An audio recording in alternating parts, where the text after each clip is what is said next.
Milda, labai gera tave čia matyti. Iš tiesų, tu man esi mano Marsas. Tu esi man ta įkvėpėja, kurią aš nuolatos žaviuosi. Nu, tu tokia esi veikli, tokia ambicinga, tu taip viską suspėji ir mane tai veža. Man patinka tos veiklios moteris, kurios neieško pasiteisinimų, kaip nedaryti, o vis tiek grėbėsi visų veiklų ir išbando savie įvairiose veiklos, atranda save, mėgaujasi tą gyvenimo pilnatvę. Tai, labai geras tavo bruožas, man tikrai labai. Ir kol mes ruošėmės podcast'ai, kol mes susistatėm šviesas ir viską susirepetavom, aš nužinėjau, kaip gražiai blizga tavo plaukai. Ir aš žinau, kad tu naudoji Mosnet produkciją. Taip. Ar tu esi patenkinta rezultatu? Gal tu turi kokią nors istoriją papasakoti, kas vyko su tavo plaukais iki pradėjimo šito prekės ženklo ir kiek laiko tu pradėjau kažką? Nuo kurios istorijos pradėti, nes labai, jeigu mano kirpėjos mane žiūri, tai jos patvirtins. Jo, viena pabėgo Klaipėdą, labai gaila, tai dabar einu pas kitą. Bet visada aš ateidavau su tuo pačiu, pasakymu, man čia pakirti kuo trumpiau, nes aš auginu plaukus. Aš auginu.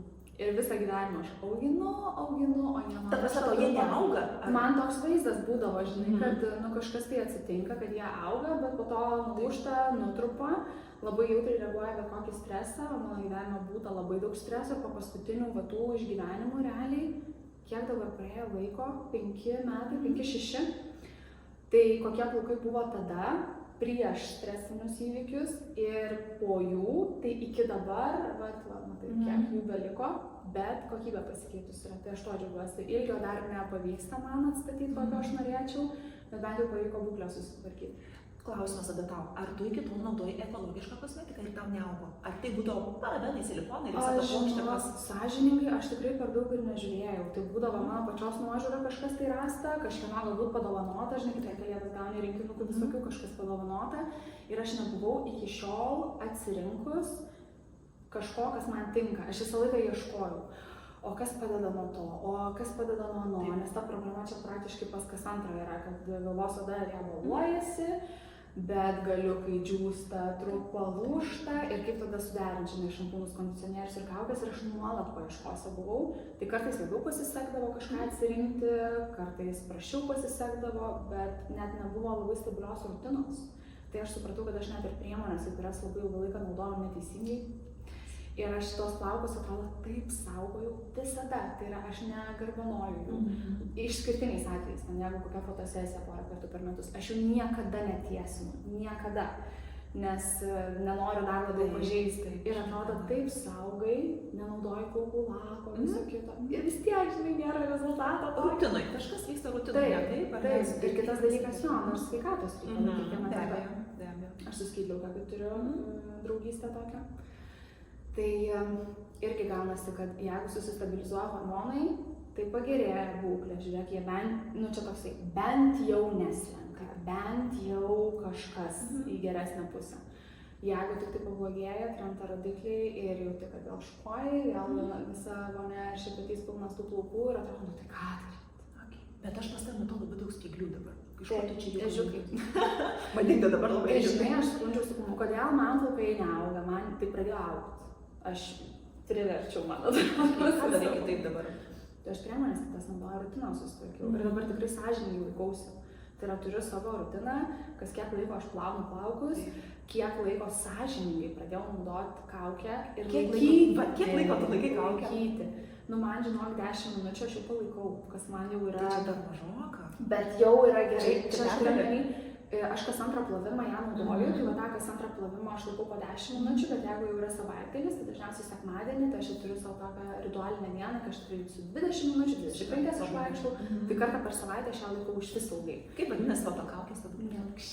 Tai spinčiu nuotrauką prie palį, aš ją vežiausi į Dominyką, nesakiau, šito daiktą tai aš nepaliksiu, nes man kai keliauti patinka, tai žinai, dar yra kita problema. Kai nuskrendi ten, kur karšta, aš visą laiką su to pačiu susidurdavau, ieškodavau kažkokių priemonių, kur nuo karščio apsaugo. Nes kepurių nemėgstu, man nepatogu, čia skarelių irgi nesirišu. Ir kas gaunasi, pastovi jie nudega, nuo tos druskos išdžiūsta, čia grįžti nubalę jau tie galai ir tada jau vėl kerpi, nes nebeatstatysi, jau kaip nužudai tą plauką savo.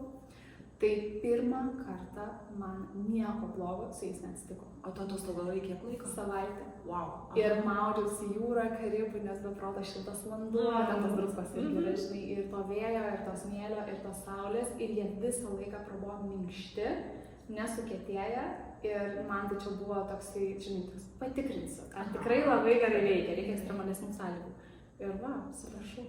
Nu, labai gražu žiūrėti tavo spygliukus. Ir taip norisi tikėti, kad tai yra ta viltis įsižiebusi, kur, nu, va, kažkas naujo auga, ir ne, tada padaugės ir gausos, ir tada ir ilgio, ir tikrai tie visi produktai, kuriuos mes perkam Maximoje, ar ne, jie yra pilni parabenų, silikonų ir visų kitų dalykų, kurie ilgainiui tiesiog nuo plauko atskyla. Ir tuomet plaukas trupinėja ir natūralu, kad mes neturim to ilgio dar ir dėl to. Čia, žinai, dar koks būdavo momentas, aš pastebėdavau, kad atrodo, atrandi kažkokią priemonę, ją naudoji kažkurį tai laiką ir tol, kol naudoji, yra efektas. Man dažniausiai būdavo taip, tą dieną, kai aš plaukus išsiplaunu, kažko susipuršiu, man tą dieną jie tikrai gerai atrodo. Bet kitą dieną dar aš jų plauti nenoriu, nu kaip ir nėra poreikio, bet jau jie neatrodo gerai ir toks, kaip čia dabar yra? Ką čia reiškia? Kodėl toks trumpalaikis tas efektas, žinai? Tai vat, man būtų visą klausimas. Ok, dar turiu vieną klausimą. Kas įvyko tavo gyvenime tokio, kad tu išbandyti Mosnine produkciją? Gal turi kokią nors istoriją, smagią papasakoti? Turiu, vestuvės įvyko. Ir žinai, toks tai vis tiek planuoji, turi tam tikrą laiko tarpą pasiruošti. Ir tu man pati gražiausia tą dieną? Taip, bet aš dar galvoju, aš susitvarkysiu pati. Aha. Nu, aš pati. Tai tikrai ir porą procedūrų turėjau plaukam, kas irgi, žinai, padėjo, bet man tokia atsirado didelė motyvacija jau tą dieną atrodyt, nu, tobulai. Jau, kad nebebūtų man galvos skausmo, ką čia daryti ir kaip jau labiau, kad tos vestuvės Dominikoje vyko. Ir tai buvo suplanuota, kad vis tiek makiažo šukuoseną aš pati rūpinuosi, nes nu, man įtikti irgi sudėtinga yra. Pati. Ir tikrai norėjau va to tokio... Čia gal tas Marsas kalba, tai, aš viską pats darysiu. Aš tikrai žinau, man geriausia žinau. Ir žinai, toks dalykas, kad ten ta aplinka, ta gamta ir norisi to tokio šiek tiek ir laukinio, to laisvo vaizdo, bet sveiko. Nes aš turėjau omeny, kad, okei, dienos šviesa, lauke, bus fotosesija ir aš noriu gerai atrodyti. Tai tam reikia pasiruošti. Aš kažkur mėnesį prieš vestuves ir pradėjau testuoti, naudoti, kad dar man liktų taupiau, kad aš vešiuosi kartu su savimi ir čia buvo geriausias sprendimas. Ir žinok, aš atsimenu, dar pasipaustinau po to, kiek man buvo faina. Tai mano draugės kelios irgi rašė, kur turi bėdų su tais plaukais savo irgi augina ir niekaip iki galo jie ten neužauga arba neatrodo taip, kaip jos nori, kad atrodytų. Sako, viskas ir aš dabar bandysiu. Sako, tu pasidalink. Ok, tai reiškia, kad tu darai įtaką kitiems žmonėms, ar ne? Influencer. Yra momentas. Gerai. Smagu, kai tavim tiki žmonės, ar ne? Kad tave girdi. Taip, jo, šitas dalykas yra smagu ir kai girdi ir kai mato, bet už tai, kas iš tikrųjų esi. Nes aš taip tikiu, kad kiekvienas mes turim savo kompasą ir jaučiam, kur yra nuoširdu, o kur nėra. Tai mano va, tas įprotis toksai ir yra, kad aš dalinuosi tuo, ko aš tikiu, tik tai tada, kai pati išbandau ir patirtį turiu, tai dėl to matai ir gaunasi, gal kažką bandau, tai iš viso nieko nekeliu, manęs nėra, man nerašo, kur tu dingai, aš testuoju, ką aš savo gyvenime ir paskui jau ateinu, nes yra ko pasidalinti. Okay. Nu, smagu tavęs klausytis, kaip iš rašto. Ok, ką tu veikia, Milda, savo gyvenime? Nuo ko pradėti? Aš dabar sustojau, tikrai nuo ko man pradėdavo, ko aš neveikiu, žinai, čia gal mažiau būtų vardinti. Tai dirbu savo mylimą darbą. Šiaip dirbu, tas žodis gana labai... Gyvenu tuo. Jo, aš realiai tai gyvenu tuo, iš tikrųjų gyvenu tuo ir keliuosi ir einu miegoti su tuo pačiu, tai yra medijuoju šeimos ginčuose, tiesiog konfliktuose sprendžiu juos. Tai man taip ir gaunasi, kad aš ryte atsikeliu su kažkieno tai jau skambučiu arba žinute, kaip susikalbėti, kaip čia išspręsti, ką daryti ir vakariai numiegoti lygiai taip pat kaip ir vakar. 8 val. Vakaro turėjau skambutį dėl mediacijos. Tai aš tą mediaciją užsiemu ir labai stipriai gyvenu. Ar aš galiu? Aha, nu gerai, tu pasakyk apie ką tu, ar ne, paskui tada paklausiu konkrečiai, nes labai smalsu yra ir tikrai labai įdomu. Dabar paklausiu, nes gerai. Skyrybos labai jautri tema. Ir aš mačiau tavo vienam story, kad ypatingai dabar jautri tema, kada tu grįžai iš santuokos. O kažkas tai per Kalėdas naujus metus sprendė savo šeimos iššūkius. Ar ne, va net šiltai bėga klausantis, ar ne? Gal tu turi kokius nors, nežinau, 2-3 patarimus, ką šeimose daryti, kad nenueiti va iki to skyrybinio proceso. Aš suprantu, kad tau nebus darbo, bet tu turi save kur kitur realizuoti, ar ne? Ir geriau mes čia išsaugokim, ar ne, va tą branduolį ir šeimą. Mano tas darbas ir yra, žinai, viena pusė mediacijų, kai tikrai reikia padėti žmonėms išsiskirti taikiai, draugiškai, gražiai, bet kita pusė, tai aš ir su coachingu dirbu, ir kitus specialistus prašau, kurie gali padėti kitiems. Kad neįvyktų skyrybinės procesas. Jeigu apie santykių temą kalbant jo, bet mes, žinai, turim vis tiek pradėti dalyką nuo pradžių, ties ko aš irgi dirbu. Tai viena dalis yra skyrybos, bet kitas mano darbas yra konsultacijos ir darbas su žmonėm, kad jie įsisąmonintų ir išsigrynintų patys savo, ko nori, nes viskas prasideda nuo pasirinkimo antros pusės. Kaip tu renkiesi, ką tu renkiesi, iš kokių motyvų vedinas tu renkiesi ir kiek tu iš tikrųjų sugebi įsivertinti, ar jūs vienas kitam tinkat. Nes labai dažnai šita dalis yra praleidžiama, nuvažiuojame ant chemijos, kaip man gera, kaip mane traukia, visą kitą pasikeis, susitvarkys, laikui bėgant, kažkas. Dalykinas ir pačiai pradžioj santykių išsigryninti ir pasižiūrėti, ar čia yra tas žmogus, su kuriuo tu nori turėti ilgalaikių tikslų ir kažkokią kryptį gyvenimo. Visiškai. Ir šitas etapas yra praleidžiamas. Aš labai daug matau porų, kurios, tarkim, išgyveno skyrybas ir ateina jau ieškoti tų atsakymų, kad galėtų kokybiškus ir kitokius santykius sukurti ateityje. Ir, pavyzdžiui, kai pradedam gilintis gerai, kai tu susipažįsti, ar tu tiesiog kalbi apie tokius esminius didelius dalykus, kaip savo vertybės, savo tikslus, ko tu iš gyvenimo nori, kaip tu įsivaizduoji šeimą, kokią tu rolę nori joje atlikti, apie ką tu yra santykis, ko tu tikiesi iš kito žmogaus, kam tau reikia vyro, nekalba žmonės taip. Nes įsimylė, ar ne? O po to, kai mes turim tą skyrybų procesą, tai mes ir kalbam, pasirodo, aš tave mačiau kitaip, tu nedarai to, aš norėjau, aš prašiau, o aš nežinojau, arba aš negalėjau tau duoti. Ir mes turim, ką turim, bet tada jau būna labai daug sukurta, tada jau yra ir vaikai. Ir reikia spręsti visus šitus dalykus. Tai tavo patarimas, taip suprantu, pirmasis yra prieš renkantis partnerį išsigryninti tuos ar nekrypti ir savim. Tai čia yra labai toksai gilus savęs pažinimo procesas, kai tu savo atsakai klausimus, apie ką tu esi, ko tu pats iš gyvenimo nori. Ir kaip tu to nori, tik tai tada tu į savo gyvenimą gali pasikviesti kitą žmogų, nes jam yra tam tikra vieta ir jisai turi teisę pasirinkti ir pasakyti, ar jam ta vieta, kur tu jį matai, tinka, ar netinka, jūs atsisveikinat ir einat ieškoti tų, kurie nori tą vietą užimti. Nu gerai, bet įsivaizduoju, kad dabar mūsų auditorija, žiūrovės yra tokios jaunos kaip mes, apie 40. Taip. Žodžiu, ir jos jau praleido tą etapą, apie kurį mes dabar kalbame. Ne, čia mes galim savo dukroms, savo ateities kartoms papasakoti apie tai, kaip išsirinkti teisingą partnerį. Bet jau yra. Situacija jau yra ir nedžiugina. Ką tu patartum iš savo pozicijos, ką tu patartum daryti, kol dar nedaėjo situacija, kaip tavai skirstumės? Kokie tavo būtų kaip specialisto patarimai? Pamatyti žmogų, su kuriuo tu esi ir galvoji, kad viską apie jį žinai ir pažįsti, pamatyti kitom akim, tai yra susipažinti iš naujo. Neprojektuoti ant jo tai, ką tu aš nuspėju, aš žinau, jisai taip sureaguos ar tą padarys, kas yra faina, gerai, nes tikrai dalį tu to žmogus pažįsti, bet sukurti erdvės jam pasisakyti, apie ką jisai yra kalbėtis, klausimus uždavinėti. Pagrindinė tema. Kalbėtis. Ir moterim čia yra turbūt labai, labai svarbu ne tik, kad kalbėti joms, bet išmokti klausytis.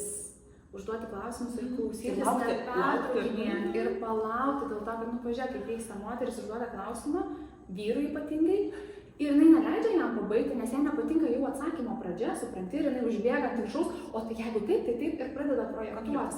Ir nebėra, čia raktinį žodį pasakysiu. Nėra ryšio. Tu gali būti su žmogum, gali gyventi, auginti vaikus, bet tu jo nepažįsti ir nėra ryšio. Ko mes iš tikrųjų norim? Ryšio. Tik tai jį suprantam, kad tam tikras veikas. Tai tą ryšį jį galima sukurti, jį galima atkurti ir po ilgo laiko. Pas mane tokių porų yra, kurios, pavyzdžiui, ateina į mediaciją, padavę skyrybų jau prašymus, kad jie tikrai nori skirtis. Mes medijuojam dėl sąlygų ir tarkim moteris sako, aš nenoriu skirtis, aš tik tai jam noriu duoti patį aiškiausią jau prieš paskutinį, signalą, ant kiek rimta pas mus santykiuose. Vat yra rimta ta situacija kad jisai susiprastų, nes jeigu dabar šitas signalas nepabūdins, tai tada mes tikrai skirstomės. Ir tada mes dirbam kitų formatų, žinai. Ir tą ryšį manoma atstatyti, nes reikia labai nedaug asmeninio, kokybiško dėmesio vienas kitam, ne apie buiteką, o apie vienas kitą. Tai prasme, įsivaizduoju dabar. Aš dar nesutikau poros, kuri, tarkim, 10-15 metų būtų kartu ir kai atsiranda jau mano kabinete ir paklausia, žinai, kad atsakytų teigiamai į klausimą. Ar jūs vienas kito, pavyzdžiui, paklausėt, ką jums patinka veikti, ar ką norėtumėt kartu išbandyti, gal kažkokių tai bendrų interesų atrasti, ar hobių? Jūs kalbate apie tai? Ir žiūri taip, ne? Ir žiūri, tai ką tu čia paklausai?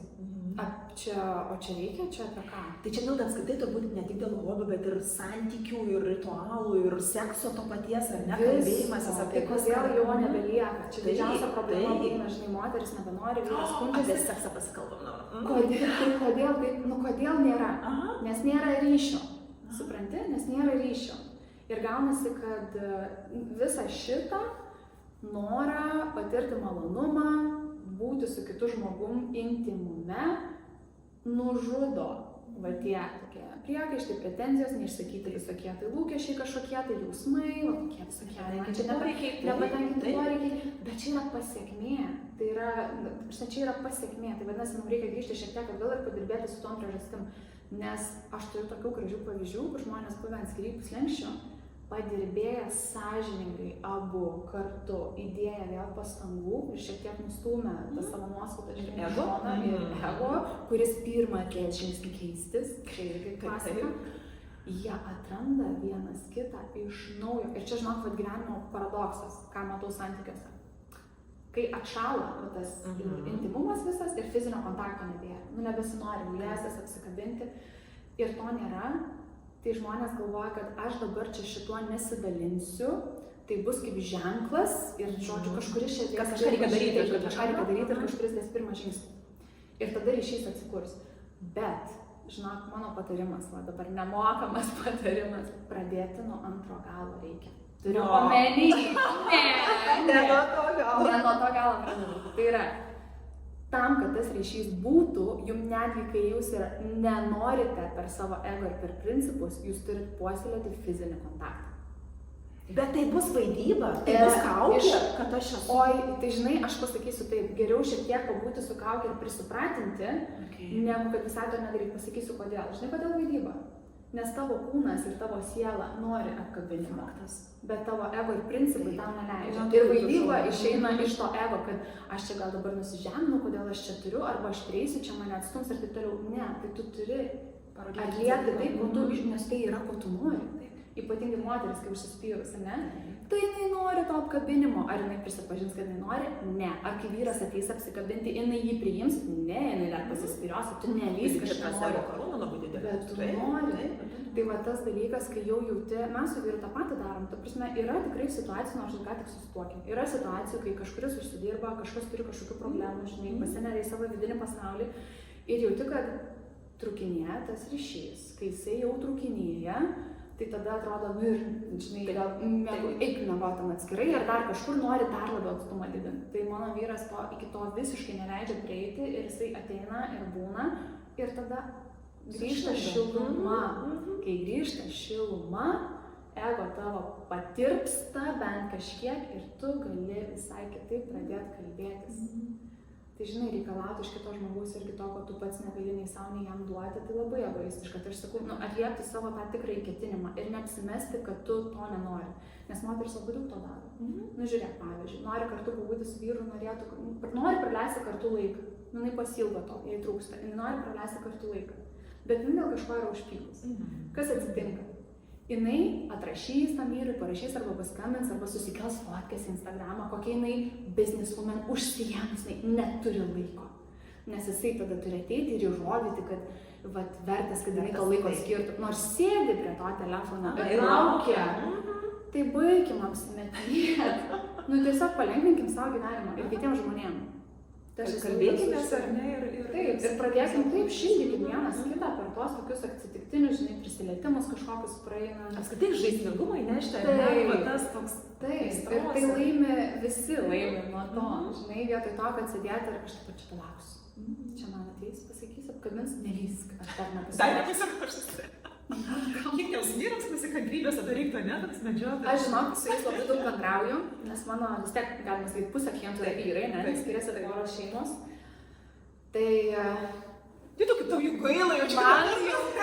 Man kartais tikrai yra gaila ir kai pasižiūri, atrodo vyrui, nu tikrai čia nenoriu nei nužeminti, nei kažkaip žaisti moterų, bet iš kitos pusės šiek tiek irgi verta pažiūrėti, nes moteris, bet iš kitos pusės verta pažiūrėti. Mes tokią kartelę vyram šiaip esame iškėlusios, norim, kad ir dirbtų, ir uždirbtų, ir laisvalaikius, ten hobį kažkokį turėtų, kad mes galėtumėm juos žavėtis, ar ne, pasiekimus, kad turėtų, bet dar ir kad namų ruošoj padėtų, kad geras būtų su vaikais, kad padėtų ten namų darbus ruošti, kad namuose po savęs susitvarkytų.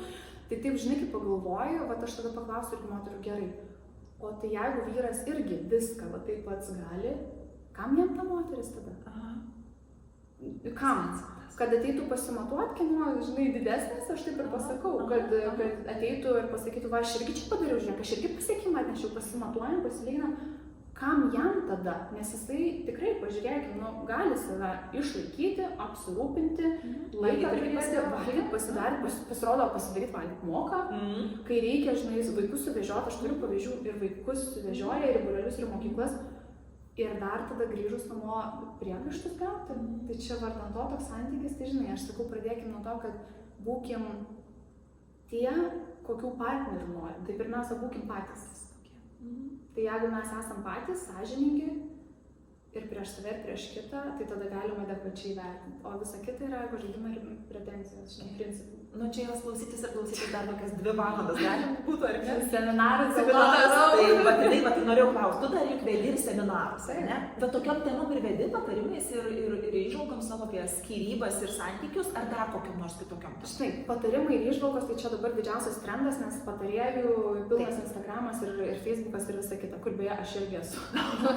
Neišvengiamai, tiesiog neišvengiamai, kaip dabar vieniem kitus taip surasti. Bet aš ką darau, tai savo seminaruose įvairiom temom, apie santykius, apie savivertę, apie skyrybas, dabar bus sekmadienį. Tai aš ką darau? Aš noriu duoti tam tikrus instrumentus, kur pats žmogus atsisėdęs, pasiėmęs baltą popieriaus lapą, galėtų susibraižyti, atsakyti savo klausimus ir paskui, žinai, žiūrėdamas į veidrodį, sąžiningai, face to face, atsakyti savo, ko jisai nori, apie ką jisai yra, ką jisai čia daro. Mano didžiausias noras, bet kokią temą paėmus, apie kurią aš kalbu, mano tikslas galutinis, kad tas, kuris pas mane ateina ir klauso, pirmiausia, nustotų meluoti savo. Atrastų, kur savo meluoja ir nustotų tą daryti. O visa kita jau susidėlioja. Okay. Ir čia viskas labai linksta irgi prie tavo kitos veiklos, prie coachingo. Taip. Nes šiaip tu dabar kalbi apie klausimų uždavimą. Taip. Mes paprastai savo nelabai gebam užduoti teisingų klausimų. Taip, čia kaip iš tos serijos, kad negaliu savęs pakutenti, nes man nekutena, ar ne? Tai ar tai reiškia, kad tikrai reikia turėti kažkokį specialistą, kažkokį pagalbininką, kuris tau pagelbėtų pamatyti patį save? Tai faktas, kad reikia. Nu žiūrėk, kaip mes apskritai veikiam. Čia nebūtinai specialisto, kartais, žinok, užtenka ir labai gero draugo ar draugės, gero turiuomenį tokio, kuris nebijo pasakyti tiesą akis, kurių mes labiausiai nemėgstam. Nes norim, kad mus palaikytų ir viską reikia taip. Bet didžiausia vertybė yra turėti žmogų, kuris mato ir tiesiai šviesiai gali pasakyti tam tikrus. Oi, yra nepatogu išgirsti. Labai yra nefaina.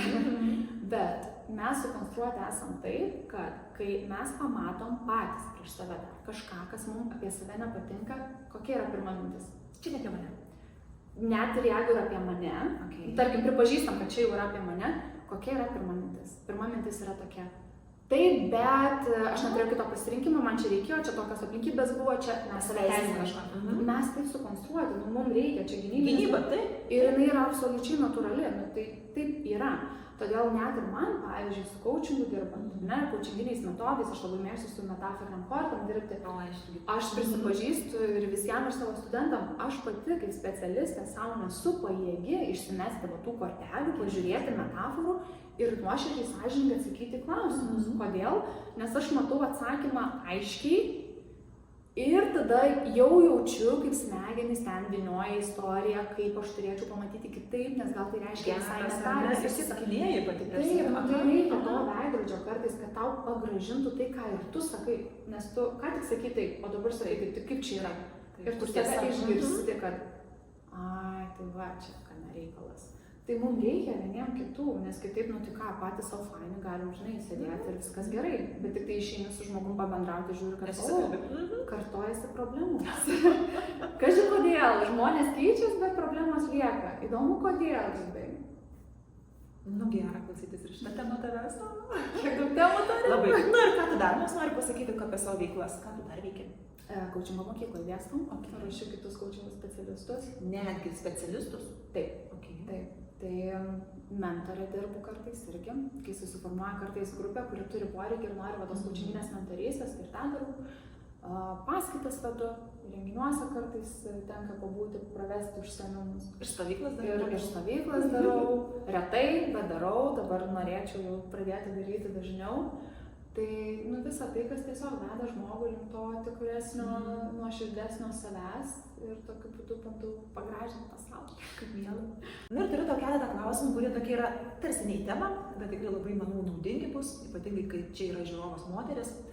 Gal esi gavusi kada nors kokį nors patarimą iš šalies, kur tau atrodė, ne, čia tikrai ne apie mane, ką jie čia tauškia, aš viską pati geriau žinau. Bet po kurio laiko tau atėjo nušvitimas, kad čia jinai buvo teisi arba jisai. Turi tokią istoriją? Esu gavus, dabar galvoju, ar mama ar močiutė, kuri man yra pasakius. Aš vaikystėj, tai aš tiesiog buvau pakankamai kalbus vaikas. Žinau. Žinau, matom, akivaizdu, bet net, žinai, kaip labai norėjau to dėmesio ir kalbėdavau labai daug ir labai garsiai ir labai turėjau savo nuomonę visada apie viską, net jeigu neturėdavau žinių, aš turėjau savo nuomonę vaikystėj, rašydavau tekstus, norėjau žinias skaityti, laidą vesti, ko norėčiau ir dabar dar vis. Ir kažkuriuo metu, nu tas pradėjo irgi ir artimuosius erzinti, žinai, vaikas, kuris pasaulį trauškia kaip radija. Žinau, kad tu kalbi, aš tokia auginuosi. Tai aš turiu dabar dukrą, lygiai tas pats. Ir kažkada išgirdau vieną tokį dalyką, dabar galvoju tikrai ir iš mamos, ir iš močiutės, kad sako, tau daug dalykų pasirodys gyvenime kitaip, kai išmoksi mažiau kalbėti ir daugiau klausytis. Man tada atrodo kokia nesąmonė, nes reikia pasakyti, reikia parodyti, reikia reprezentuoti. Tai dabar tai yra mano darbas ir visiems atrodo irgi iš mano aplinkos, žinai, kad aš labai daug kalbu. Iš tikrųjų, pavyzdžiui, vakar, po darbo dienos grįžus, aš sėdžiu namie savo kamputyje viena ir aš tyliu, nes man tyla yra didžiausia dovana. Ir ant kiek anksčiau gyvenimas buvo tos, kai visą laiką reikėdavo kažkokio to triukšmo iš šono, ar ten teliko įjungto, ar kažkas kad grotų. Aš dabar, kai viena būnu, pas mane viskas išjungta ir aš pati tyliu. Aš galiu su žmogum dabar sėdėti tyloj porą valandų ir gerai jaustis. Man tiek tai reikia to buvimo. Bet tada man atrodė nesąmonė, nes jeigu aš nepasakysiu kažko, tada kiti pasakys, tada jie kažką nuspręs. Taip, man atrodė, kokia nesąmonė, čia reikia, žinai, eiti krūtiniai į priekį, su ten savo nuomonę. Ir vienu metu buvo toks etapas, kai tikrai labai irgi užgeso šitas dalykas. Ir daug laiko praėjo, kad aš suprasčiau viso šito prasmę. Ir dabar kalbu pati santykiuose apie tai, kad tuo metu, kai tu kalbi, tu nesi pajėgus išgirsti. Ir čia žinutė irgi moterim, kurios turi santykiuose problemų. Tai jos dažniausiai visą eterį užima kalbėjimu, bet tuo metu tu negali daryti dviejų šitų dalykų vienu metu. Tu negirdi visiškai kito. Ir man, bet tai buvo turbūt tikrai gyvenimą pakeitus frazė, kai aš ją priėmiau, pradėjau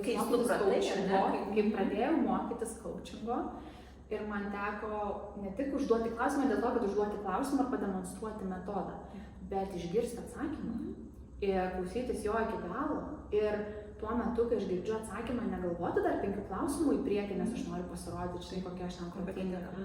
Ir tikrai išgirsti žmogų ir kai tu išgirsti jį, tu jį pradedi jausti.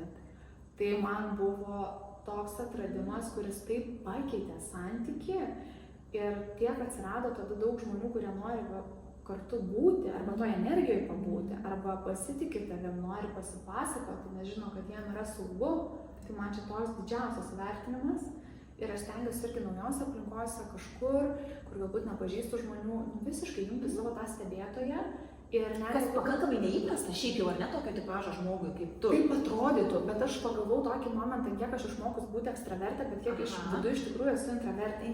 Nes man patinka vienai vaikščioti, vienai būti, aš galiu vieną keliauti, man nereikia šnekėti ir bėgti, kol manęs neklausia. Kai man yra klausimas, va, matai, aš galiu kalbėti daug, mes čia galim ir rašyti. Bet mes galim sėdėti ir jeigu man nėra klausimo, tokia Milda, ką manai, aš žinok sėdėjęs ir tylėjęs, aš būsiu paskutinė, kuri pasisakys. Ir atėjusi kažkokį renginį, kur yra daug žmonių, aš tikrai komfortiškai jaučiuosi viena kažkur atsistojus, stebėdama aplinką.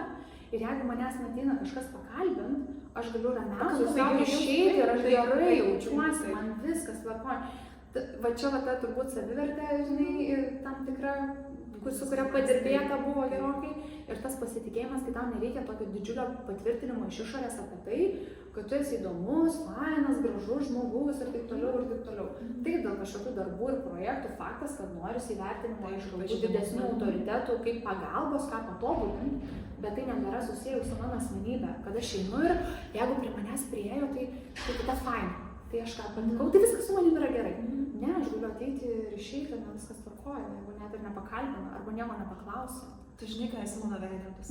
Puikiai sutinku su tavim, su kiekvienu tavo žodžiu ir man lygiai taip pat atrodo, kad kai tu turi vidinį stuburą pakankamai stiprų, tau nereikia iš šalies įrodymų, nuolatinių įrodymų. Nors faina ir komplimentą gauti, ar ne, ir pagyrimą, ir įvertinimą ir taip toliau, bet tam, nu, tiesiog. Bet tai nėra tai, dėl ko tu, kas būtina tavo išgyvenimui, nes jeigu to nėra, tai viskas miršti, žinai, vysti ir dabar, o jei, ką daryti. Nu, aš galiu tiesiog, sakau, kad viena savo eiti, būti, kurti, tiesiog rašyti. Ir man pačiai su savim faina. Aš su savim pasikalbu. Gerai. Ir labai įdomu šiaip žmonių klausytis, nes aš jaučiu, kad per tą coachingo mokyklą, per visus šitus naujus įgūdžius, aš kitaip žmonės girdžiu. Čia, kai sako, žinai, pradedi girdėti ir nebegali atgirdėti atgal. Tai tu, vat, pas tave turbūt tas pats yra. Kai žmogus kalba, tu girdi ne tik žodžius, kuriuos sako, tu girdi už to, kas iš tikrųjų yra už to. Ir tu matai tada daugiau. Man taip sakai, tu dabar iš karto patvirtini tą liaudies išminties posakį, kad Dievas nebereikalo davė mums vieną burną, ar ne? Bet dvi ausis. Man tai kažkada buvo nuostaba. Kaip tu, ne? Aš turiu daug pasakyti, ašgi tokia viską žinanti ir ten viską nuomonės turinti ir taip toliau, bet pasakai, suvoki, nutilk, ne? Pati savo pasakai, nutilk, paklausyk, ne? Visai kitoms spalvom sudažo. Taip gražu, taip miela klausyti žmonių tada tampa. Labai. Ir kita kokybė atsiranda. Nes pavyzdžiui, aš labai nemėgstu, kas anksčiau buvo, dėl noro, žinai, ten paauglystėj, universiteto laikais, nors aš universitete jau buvau tokia atsiskyrėlė šiek tiek. Bet norisi kažkaip būti kažkokia grupiai, tapti, pritapti, o tada turi bendrauti ir žinau, kad mane taip išsunkia, kodėl mane taip išvargina. Ir aš pradėjau mažinti, žinai, tuos susibūrimus ir tos buvimus, nes tiesiog atrodo, nu, kažkaip energetiškai, emociškai ištaško ir aš nebegirdžiu savęs, aš nebegirdžiu savo minčių. Ir dabar, nu, mano aplinka jau taip yra sudėliota, kad aš prisileidžiu ir tik tuos žmonės, su kuriais galiu turėti tą kokybę. Nes tiesiog pasišnekėti apie beleką, kad pataškėti, visiškai neaktualu, nėra jokio poreikio. Tai tada jau geriau, žinai, vienai kavos išgerti. Arba būti su tuo, su ko galiu turėti tam tikrą gylį. Pokalbio, emocinį ryšį, arba tiesiog to būti gerą. Tai, kai išsiugdai gebėjimą klausyti, atneša visai kitokią kokybę į tavo gyvenimą ir kitus pasirinkimus. Man labai dažnai sako, tu esi labai gera pašnekovė. O nesakau, aš uždaviau 3 klausimus. Pašnekovė. Aš tik priemu kaip labai didelį komplimentą, taip kad šnekėkitės. Gerai, mieloji, dabar paskutinis tavo klausimas. Jeigu nereikėtų tau kaip žmogui, fiziniam kūnui, miegoti, ką tu veiktum? Mano aplinka, tai mane tiesiog, žinai, panda vadina, sako, miegoti ir miegoti, meškutė žiemos miegu, žinai. Į šitą klausimą aš dažniausiai kokį girdžiu atsakymą. Jei nereiktų man miegoti, kiek aš visko daug daryčiau, aš čia bėgčiau, varyčiau, čia... Ne. Tai tu vis tiek miegotum, jeigu nereiktų miegoti. Jeigu nereiktų miegoti, aš tiesiog tikrai didžiąją laiko dalį aš mėgaučiausi savo egzistenciją ir buvimu. Į šitą klausimą atsako žmonės taip, tai aš tada varyčiau, tai aš tada čia bėgčiau, čia dar 100 darbų daryčiau. Nu, nedaryčiau. Aš tikrai jaučiu save. Kad tu pakankamai padarai ir nemiegodama? Aš pakankamai šitam pasauliu pasitarnauju, man atrodo, ir dabar, bet jeigu nereikėtų, nebūtų šito kūno poreikio, ne? Nu, tai aš mėgaučiausi savo buvimu.